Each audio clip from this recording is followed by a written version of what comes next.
Hey world builders, welcome back to Build Together, day 37. Today's prompt is when people drink or eat, what accompanies the meal in conversation or entertainment?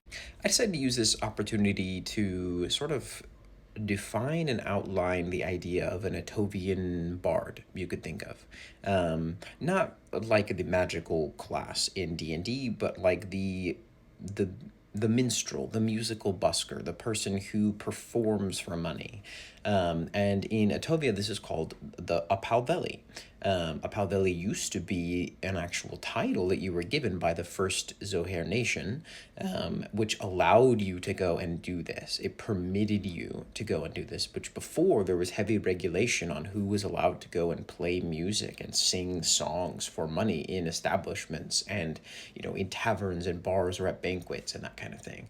But now, many centuries later, the term has become a very catch-all for someone who's on the street corner performing for money, maybe not even a musician. And there are definitely musicians who have qualms with this, right? Like the heritage of the name and the legacy of the title. It bothers them that any old like tumbler or juggler can also be called a palveli, but that's what happens to language, right? The colloquial term has changed, and there's been a couple of like groups that have tried to rise up and basically you create a representation system. Say, hey, you pay us this much, we give you our seal of approval as a company, and we say this is a Palveli, recognized by our group.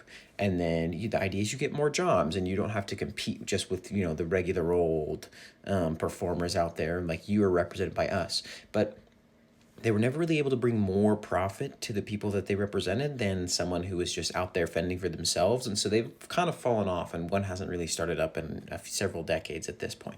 But that's what I read about today, the Palveli. What kind of entertainment or conversation accompanies meals in your world? Thanks for building together.